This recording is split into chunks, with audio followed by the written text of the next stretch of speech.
Thank you. Thank you, Dr. Hammonds and the Morris Family Center for Law and Liberty for inviting me to speak to you tonight on Martha Washington. About a summer and a half ago, 2 summers ago, I was invited to speak at a retirement community on the founding fathers as fathers. And it was a really neat experience preparing that talk. It was a topic that I had been interested in, and I was invited to speak on something that I was, really keen on addressing. So I gave a talk on George Washington and his relationship with his stepson, John Parke Custis, or Jacky, as they called him, and I'll be talking about Jacky tonight. And I just thought it was a very fruitful thing to do and to talk about, to think about the founding fathers as fathers of their families and what connections there might be between how they were as fathers of their families and their role in the founding of our country. So tonight I'm really happy to be taking the other half of that marriage and saying a little bit about Martha Washington as a founding mother. In the American imagination, Martha Washington often appears as a somewhat plump, matronly wife of the father of our country and the nation's first lady, the nation's first lady. In recent years, though, some scholars have challenged this image of her, and I guess I'm putting up this first slide to show you that idea. Martha Washington, later in life. This is from a painting by James Peale, 1796. The matronly wife of the father of our country. In recent years, those scholars have challenged this image of her. The Houston Chronicle had an article some years back with the headline, "Martha was a hottie." And historian Patricia Brady, who has written a biography of Martha Washington, explains that in her youth, Martha was what the English called a, quote, pocket Venus, a petite, cuddlesome armful. And according to Brady, I think she sort of ran with this idea. Martha married George Washington because George was a, quote, hunk. And she had, quote, decided to make herself happy. I think this effort to recast our image of Martha to that of a vibrant young woman is actually to be welcomed. After all, Martha was only 18 years old when she married her first husband, and we'll be talking about that. And she was 27 when she married George Washington.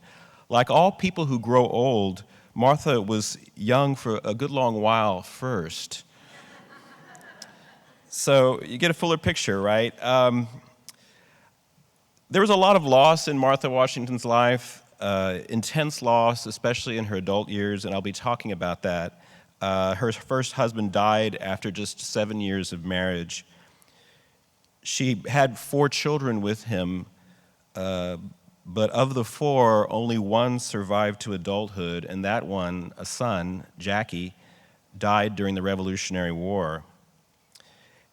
And her marriage to George Washington, which was by all accounts a happy one, did not directly make up for these losses. She and George had no children together of their own, and yet something in her enabled her to convert these losses into gains, I think. I mean, this is sort of my thesis tonight. Something about Martha enabled her to convert her losses into gains, to transform these empty interior spaces left by loss into a means of fruitfulness across the whole of her life. And I don't claim to be able to explain that. I'm just proposing it as something that happened. She became, in essence, a mother to many. In fact, many, including ill-clothed, ill-nourished Continental soldiers during the Revolutionary War. She became a mother to her country, a founding mother. And I think one of the questions to explore in looking at these central figures in the early American Republic is the connection between their role as members of their family, whether as fathers or mothers, and their role in the founding of the country. So, I'm kind of continuing this thing I started in that retirement community a couple of summers ago. But let me just say a little bit about Martha. And I will refer to her as Martha because her last name changes a lot. So, it's going to give us some continuity. And I think that's an important thing to keep in mind, as we go through the images. Yeah, that's the modern portrait of Martha,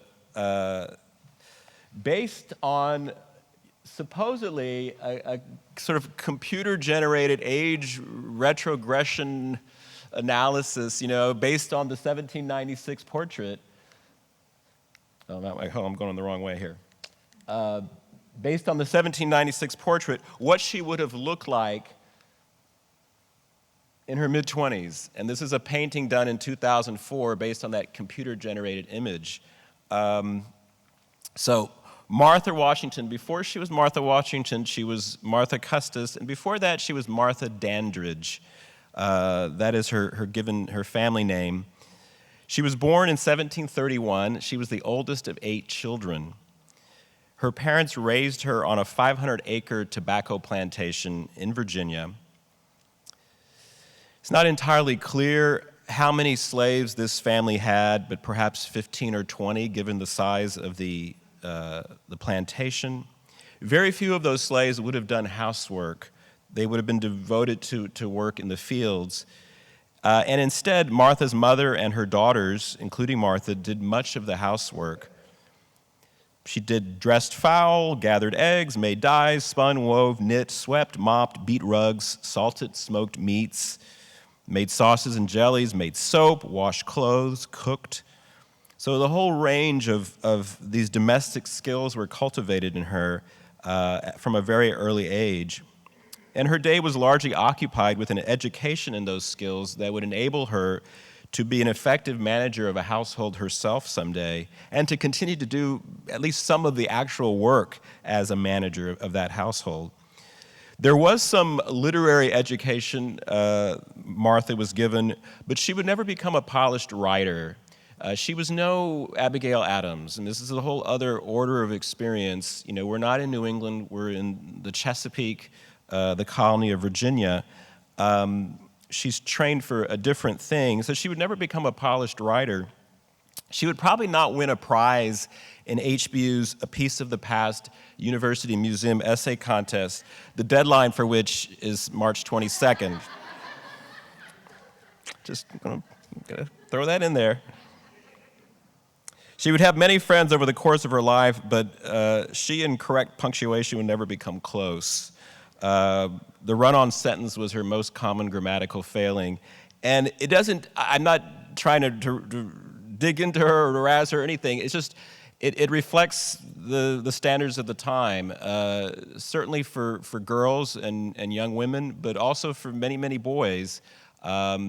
To become a really polished writer, it takes a certain level of education. Some people have it, and they may end up actually editing the letters of someone who doesn't have that education, as some did for Martha later in life. When she really wanted to send off a letter to someone like Abigail Adams or Mercy Otis Warren, it looks like she had her original drafts edited and reviewed by someone else before being sent, being revised and sent. So she didn't have literary aspirations for her letters anyway. And I think I picture her as someone who didn't really see a letter as a means of revealing the depths of her heart to other people. You did that by going to other people. So she does a lot of traveling. I'm going to talk about that in a second as well. Her letters are meant to convey more basic information, especially about family. They're meant as a supplement. They're not meant to her to be some of highly crafted works of literary expression. So you put this all together, and by the time she reaches her mid-teens, she's an eligible young woman, eligible for marriage. And by all testimony that we have, she was very appealing, very kind, very sociable, attractive. She was a mere 5 feet tall, hence the Pocket Venus label. You put it all together, and all of it is quite possibly what Daniel Custis saw in her. He becomes her first husband. At age 37, Daniel was nearly as old as Martha's mother and may well have been Martha's godfather. In any case, the two families, the Custis family and the Dandridge family, lived within a few miles of each other and were well acquainted. According to family lore, there was a mutual attraction between Daniel and Martha. Martha had very little wealth to bring into a marriage, but as I said, she was pretty well-mannered, good-natured, and sociable. Daniel, for his part, was rich, and I think we'd have to say long-suffering, because his father, Colonel John Custis, was a very hard man to put up with. The colonel had rejected Daniel's previous choices of a bride. The colonel himself had had an unhappy marriage to a woman as contentious as himself.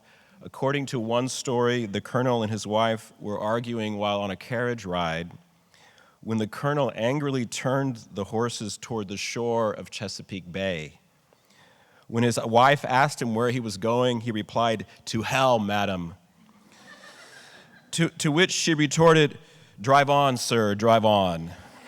So, not a particularly happy marriage, and as things go in the 18th century Virginia, it wasn't a very long one. I think it ended up being about a 10-year marriage when the wife died. But this was a man who sort of was notorious in the region for being difficult to deal with. And this was the man whose consent was needed for the marriage of Martha Dandridge and Daniel Custis to take place. Initially, the colonel was dead set against the union. He threatened to disinherit Daniel if Daniel went through with the wedding. The Custis estate, the colonel warned, would go instead to a boy named Jack, a son the colonel had had by one of his slaves, whom he had recently freed. But then a curious turn of events occurred. One of those incidents in the life of Martha that offers us a precious, tantalizing glimpse into her character. Somehow Martha managed to arrange a discussion with the old man, an engagement summit, as it were. No one knows what the petite girl said to the crusty old colonel, who was then age 70, but somehow Martha completely changed his mind. Soon a friend dispatched to the scene was reporting that the old man preferred that his son marry Martha over any other woman in Virginia. The friend attributed the change to a, quote, prudent speech on Martha's part, a speech by Martha to the colonel. Well, everyone involved wanted to strike while the iron was hot, and they planned the wedding. The colonel actually died not long after that, in November of 1749, and Martha and Daniel married the following year, 1750. She was 18 years old. The portrait you see here is a little bit later, right? 7 years later. She's about 25.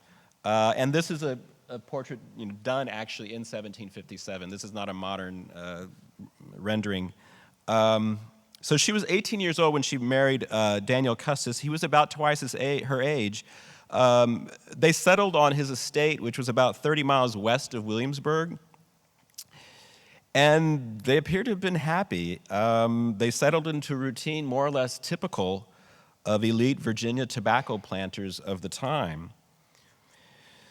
Daniel brought to the marriage some 18,000 acres of land, houses in Williamsburg and Jamestown, among other places, abundant cash, and the labor of nearly 300 slaves. The slaves who worked the Custis lands represented what Virginia had become over the course of the preceding half-century. Virginia had not always been a slave colony. For most of the 1600s, Virginia's tobacco fields were worked mainly by indentured servants, young white males from England. African slaves had first entered Virginia in 1619, but as late as 1680, they constituted only about 5% of Virginia's population. Around that time, however, the supply of white indentures flowing to Virginia began to dry up as English youth embraced better economic opportunities in England and in other American colonies. Virginia's tobacco farmers turned to African slavery instead. And slowly but steadily, Virginia's agricultural labor force turned from being nearly all white to being nearly all black. By 1731, the year Martha was born, the population of Virginia was 1/3 African. By 1750, the year she married Daniel Custis, the transition to slavery in Virginia was virtually complete. The young couple lived in a colony that was now half African American, and Williamsburg itself, Virginia's capital, was half slave. Martha had 4 children with Daniel Custis, all born between 1751 and 1756. At no point, though, did this family become a family of 6. For the firstborn son, Daniel, this is a Daniel Jr., right, died in February of 1754 at age 2. Then Frances, a daughter, died in 1755 at age 4. Today, the bodies of the 2 children, and get this, lie together. I'm sorry, I'm going the wrong way again. Today, the bodies of these 2 children lie together in a single tomb at Bruton Parish Church in Williamsburg, Virginia. Near them rises a large monument to a 3rd Custis, Martha's husband, Daniel himself, who succumbed to a throat infection in 1757.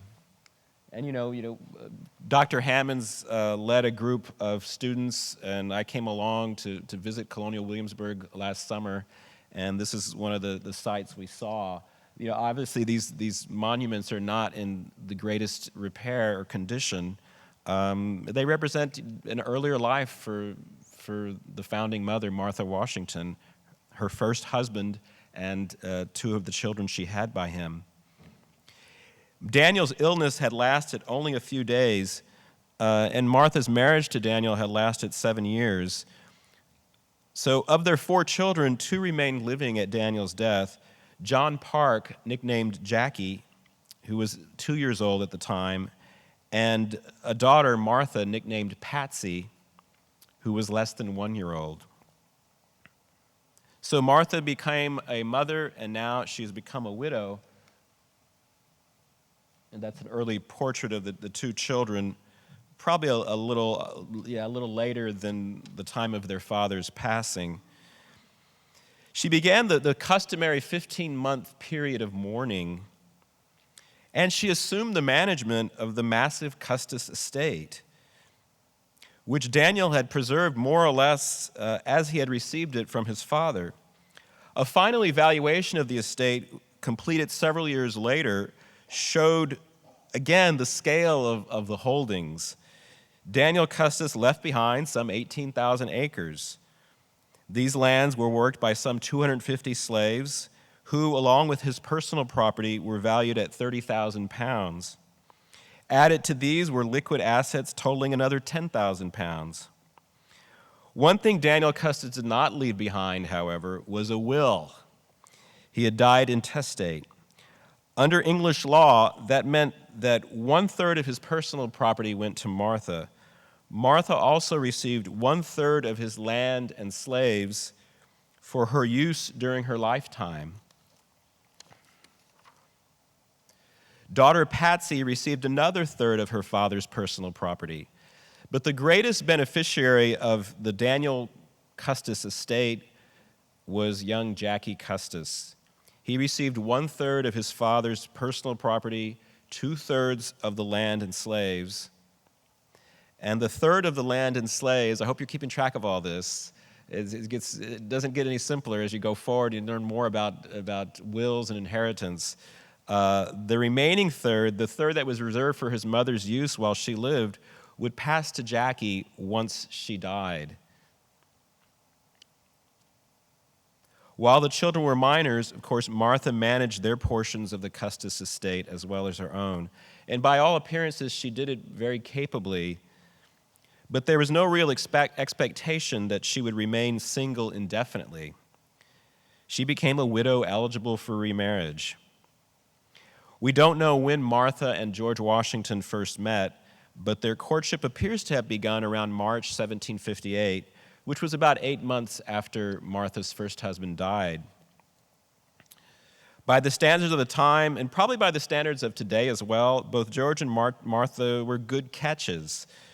George Washington was from a prosperous family, but his oldest brother's widow actually owned the 2,500-acre plantation at Mount Vernon, and at this time George was renting it from her, and the estate wasn't really flourishing financially. These large numbers, 2,500 acres, sounds like somebody's just rolling in the dough, but land isn't money. The land has to be made profitable in some way, and it wasn't going particularly well. George's military reputation was actually his best calling card in the Virginia marriage market. He had acquitted himself well in the French and Indian War, which he had actually started back in 1754. He was 26 years old at this time, 6 foot 2 inches tall, very much appeared the part of a commander in the field and a leader among men. Martha, for her part, offered great wealth, good sense, resourcefulness. After just a few visits in the spring of 1758, they were engaged. And they were married January 6th, 1759. They soon settled into life at Mount Vernon, and it becomes financially complex. Bringing in these two children who have rights to an estate of Martha's first husband. George Washington became administrator of all three pieces of the Daniel Custis estate: Martha's piece, Jacky's piece, and Patsy's piece. And by all appearances, he administered it well. With regard to Jacky, he kept the boys' lands in good productivity. He would lend out the income generated on the boys' behalf. Every 2 years, Washington was required by the colony of Virginia to give an accounting of the estate to a Virginia court. Washington never adopted the two Custis children. He described himself as their guardian and their father-in-law. There really wasn't, maybe we can talk about this in the question and answer period, but there really wasn't a strong adoption procedure in place. And insofar as it happened, it wasn't normally done for this kind of situation. George and Martha never had children of their own, biological children of their own, and no one knows why. The abrupt end of Martha's fertility after giving birth to 4 children with her first husband would seem to suggest that George was infertile for some reason. To my knowledge, there's no evidence Martha ever miscarried while she was married to George, which would seem to place the difficulty before conception rather than after. I think we can rule out willful childlessness. That would have made no cultural sense for this time, for this place. So Martha has these 2 surviving children, and then there's no further children coming along. And I don't think that there's anything in the minimal writings that she has left behind where she ever remarks upon that. And I wouldn't expect to see that, because that's not the kind of thing that she would remark on, or most women in Virginia would have at that time. But I think what happened is that she sank her maternal affection into her surviving children and into a lot of other people. Family relations, nieces and nephews. The Washington household, despite the fact that they didn't have any biological children of their own, over a course of many years, incorporates many relations in relationships that are very parent-child-like. And I think that's what happens with Martha, certainly. And probably with George also, but I already gave my talk on George, right? So I'm doing Martha today. This is a prosperous household, but it looks like they spent pretty freely. I guess I always imagined George as sort of a very frugal guy, but when you look at the records of orders that he made on London suppliers, he really wants a nice home. He wants it to be up to level for a man of his position. He wants it to look and feel and be the house of an English gentleman. So that involves spending. And Martha herself was very similar, it appears. I mean, she liked nice things. And so this is not a sort of a penny-pinching home. I would say hospitality was a primary purpose of the home. Saving money was not. George did keep close track of the finances, but as with many Virginia planners, it could be said of the Washingtons what C.S. Lewis said of colleges. Their finances could very seldom be said to be, in a quite unambiguous sense, satisfactory. So they have a financial situation. They're not on the brink, but it's not the best financial situation. These early years of their marriage were good ones, by all accounts, happy ones, but there were challenging underlying realities to family life in 18th century Virginia.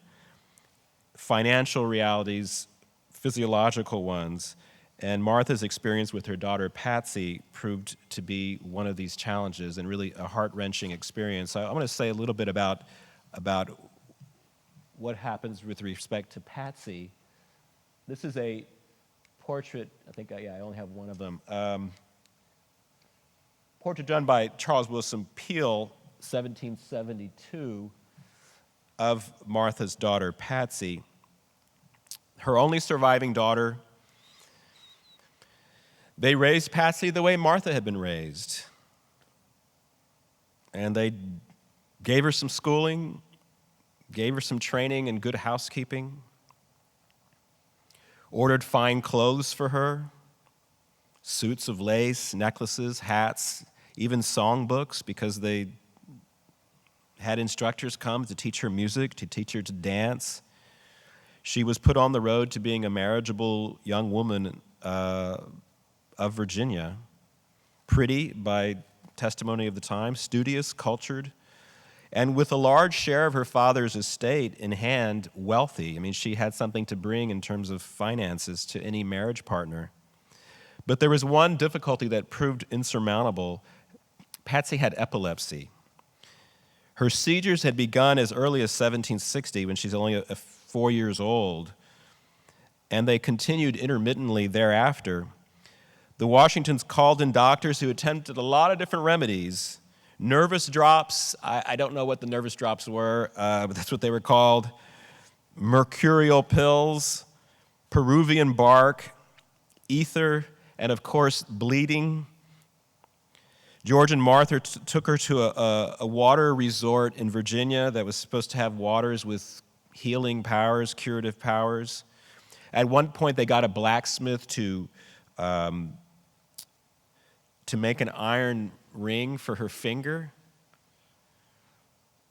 with a blessing engraved on the inside. It was thought to prevent seizures. Of course, nothing worked. When a seizure might occur, no one knew. Charles Willson Peale, who actually painted portraits of the family on 2 occasions, remarked that Martha, quote, never suffered Patsy to be a minute out of her sight. During the summer of 1770, Patsy had seizures on 26 of 86 days.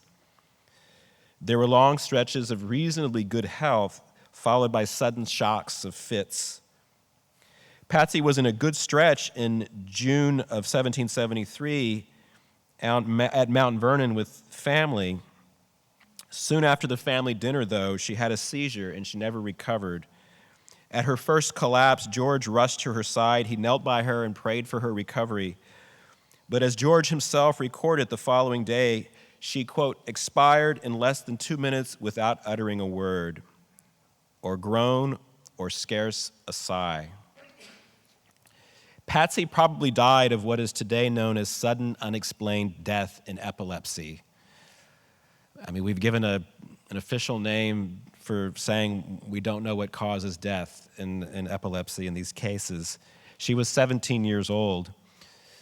There's a theory among historians that the death of children was such a common thing in this era that parents, as a kind of defense mechanism, didn't become as attached to their children as parents do today. I don't buy that. I think that parents in the past loved their children as much as parents do today. If they experienced the death of their children more often, that simply meant they suffered more. And Martha suffered. The loss, George Washington reported, has almost reduced my poor wife to the lowest ebb of misery. Patsy was buried the very next day at Mount Vernon. 15 months of mourning followed, according to the custom. Jacky, who at that time was away at college in New York, advised his stepfather to spend a period in travel with Martha. Carry her from home for some considerable time, for everything at Mount Vernon must remind her of her late loss. Patsy's death had huge consequences, including financial ones. Her inheritance by this point was about 16,000 pounds, stocks and bonds. And according to law, Martha would get half of it, and her brother Jacky would get half of it. And under another element of the law of coverture, Martha's share passed to George. So George took that money, and I'm not saying he did it against Martha's will. I think they were pretty much in lockstep. He took that money and used some of it to pay off major debts he owed to his creditor and supplier in London. And with the rest, he began an ambitious plan to double the size of the main house at Mount Vernon. So Patsy's inheritance upon her death relieved a lot of the financial pressure the Washingtons had been feeling. They were able to pay off a huge amount of debt. And it was used also, the money was used also to improve Mount Vernon. And, the changes that were introduced, it took a while for the construction to be done, but they contribute to the Mount Vernon home today. Those alterations at Mount Vernon, I'm having trouble saying Mount Vernon tonight, surely did not erase its associations with Patsy in Martha's mind, but I think as such things go, perhaps the changes did bring some relief, mix it up a little bit after a loss. Patsy's death had immense consequences for the Washingtons once the war began just 2 years later. So we're in 1773, and the Revolutionary War breaks out just 2 years later. It's hard to imagine Martha's role in the war being what it was if she had had to care for Patsy. Martha and George had always traveled to visit family, friends, to spend time in Williamsburg. George was a member of the Virginia Assembly, a representative. And they had managed to do that, caring for Patsy and being vigilant about her health. But the commitments of the Revolution would be on a much greater scale. Martha was able to fulfill her role as a founding mother, partly because her role as Patsy's mother came to an end in 1773. And it's hard to say that without sounding harsh. I mean, these are some lines that I've typed and retyped several times. I don't want to sound harsh. It's hard to speak of this without sounding harsh. But I'm only trying to capture a truth about the human condition that, if responded to with faith and hope, painful loss can have a transformative power. We're able to do good things if we respond to the loss in a hopeful and faith-filled way, and I think that's what happened in Martha's case.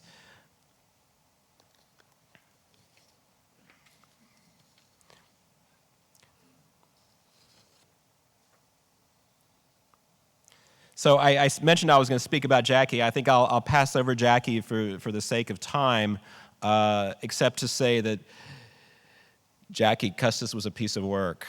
I mean, he was a real piece of work. And maybe he's been maligned by succeeding generations, but George and Martha had a heck of a time getting him educated as they thought he should be. And the upshot of it was that he was a very carefree, unmotivated student, and George and Martha did what any parents would do with a carefree, unmotivated student as a son. They sent him off to college.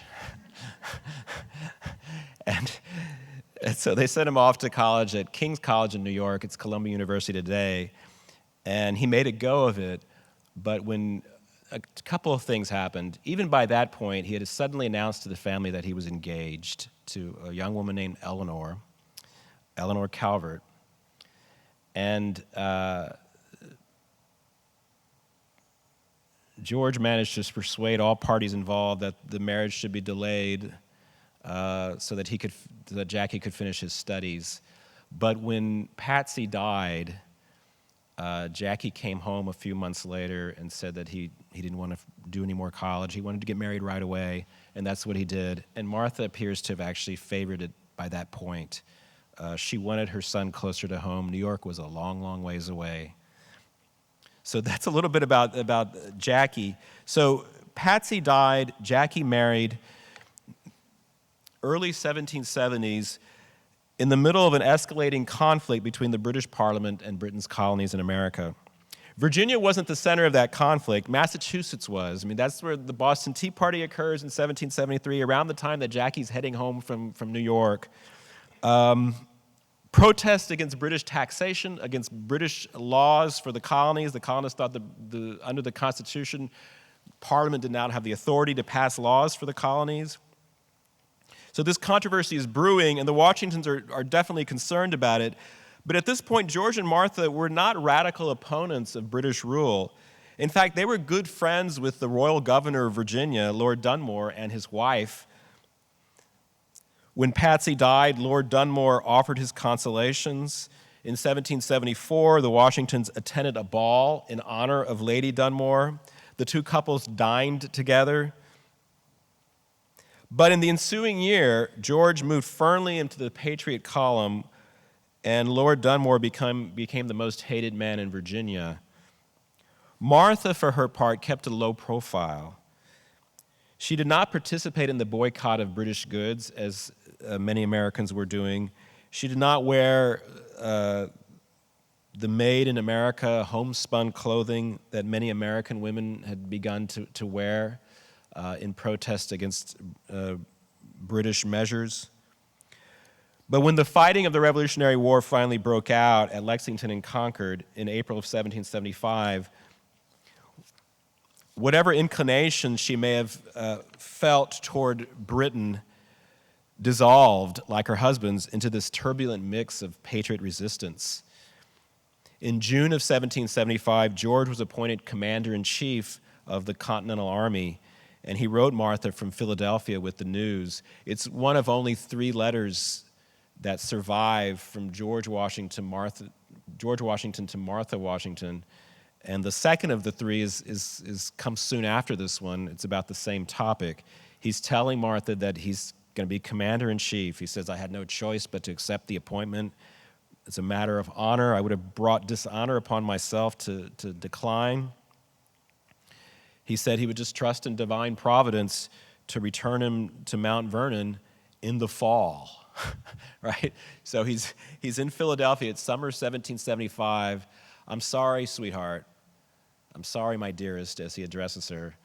I had to do this. I know it's horrible. Please don't complain, because that'll make it worse for me. That's what he says at the end of the letter. I'll trust to divine providence that I'll be back in the fall. It doesn't happen that way, right? He doesn't come back until 1781. So he's away from Mount Vernon for 6 years.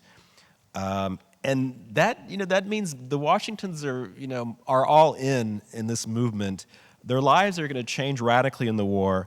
Washington starts out setting up the Continental Army in Cambridge, Massachusetts, and there were rumors that Lord Dunmore in Virginia was planning to attack Mount Vernon and capture Martha Washington.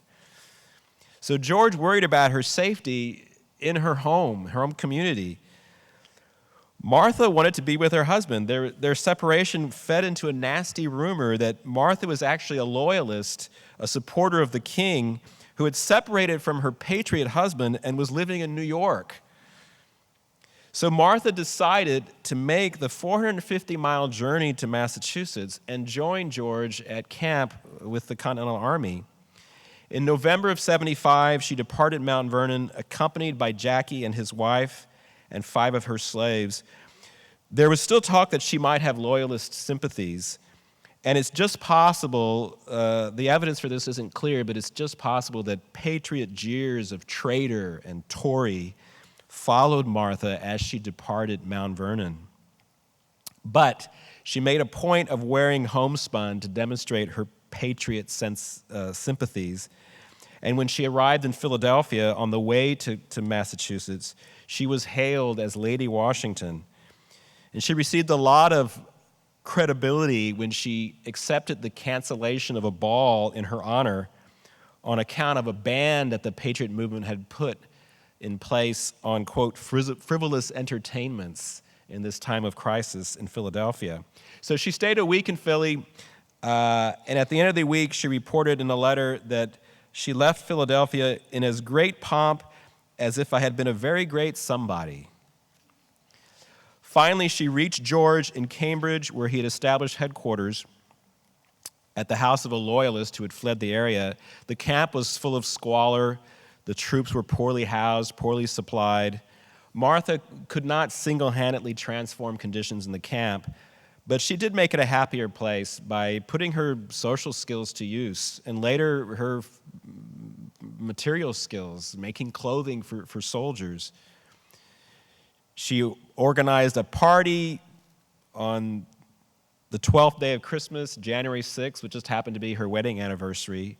She befriended the other officers' wives. They started having dinners at the headquarters with each of these couples in rotation. She stayed in Cambridge until April. Then she went to New York with George. She went to Philadelphia to get a smallpox vaccination, probably to demonstrate that it was something that should be done with the troops themselves.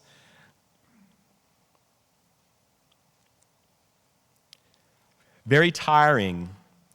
At the end of August, just weeks after the Declaration of Independence had been approved, she wrote her sister, "I do most religiously wish there was an end of the matter, that we might have the pleasure of meeting again."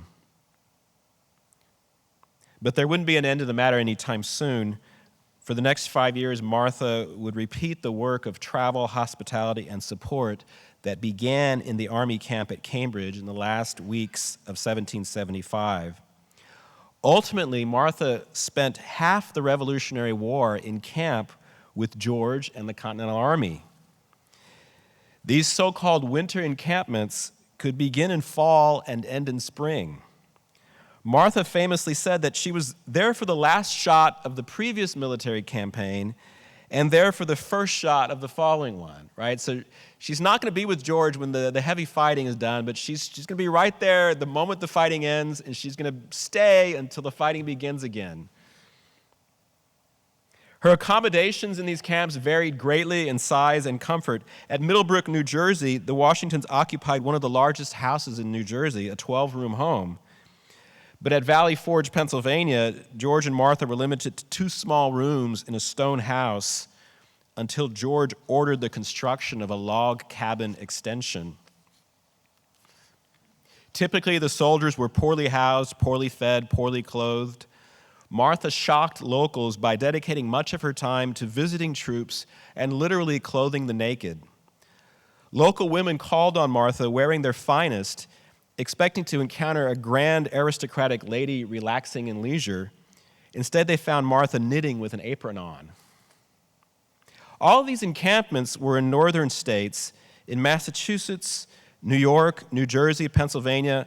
Martha made the long journeys there, the long journeys back home again.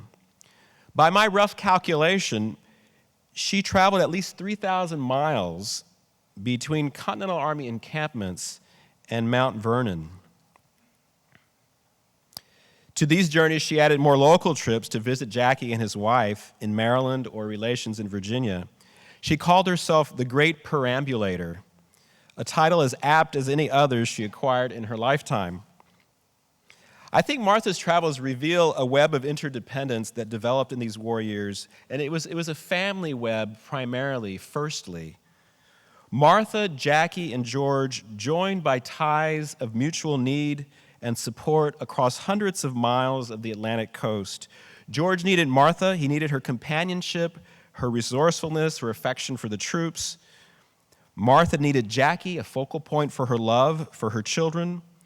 Jacky needed Martha for her support for his wife as she endured the hardships of pregnancy and poor health during the war years. This web of interdependence imposed incredible demands on Martha. I can almost picture as a Elastigirl stretching herself across the Atlantic coast in acts of material and emotional rescue, and it's a family bond primarily, but given the obligations of George to the revolutionary cause, it becomes a bond with the American people.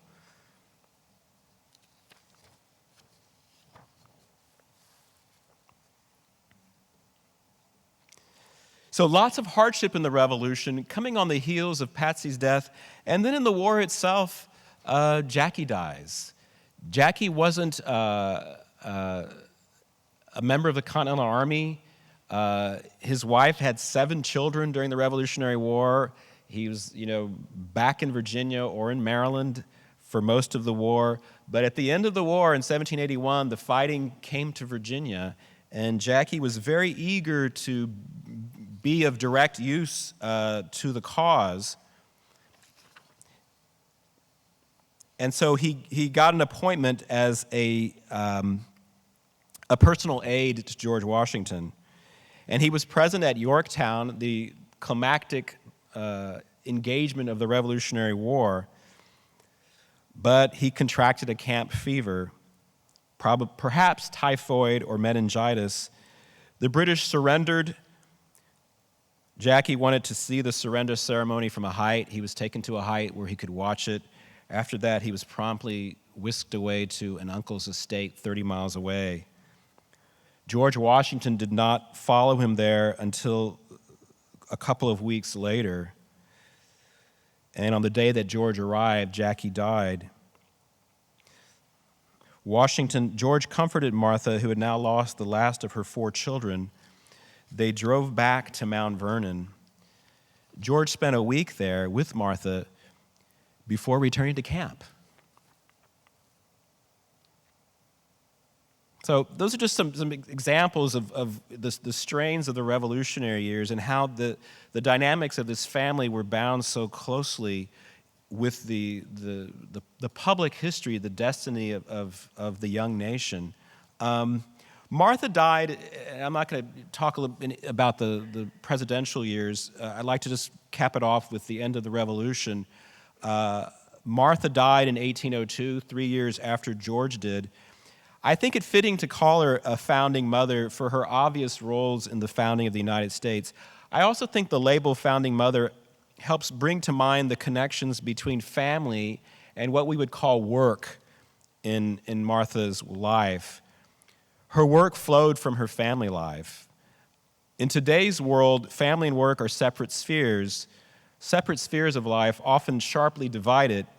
Family and work are seen as imposing distinct demands, often conflicting demands, and we feel we sacrifice one for the other. When I reflect on Martha Washington's life, I find it difficult to think about it in terms of this work and family divide. Her work was always intimately connected with her family, and it was carried out, it seems to me, in a way that blended perfectly with her sense of her family. And when life brought her a lot of suffering, a lot of loss, she was able to transform that loss into good things for herself, for her family, for her friends, and ultimately her country. And I think that's all that we can ask of a founding mother. Thank you.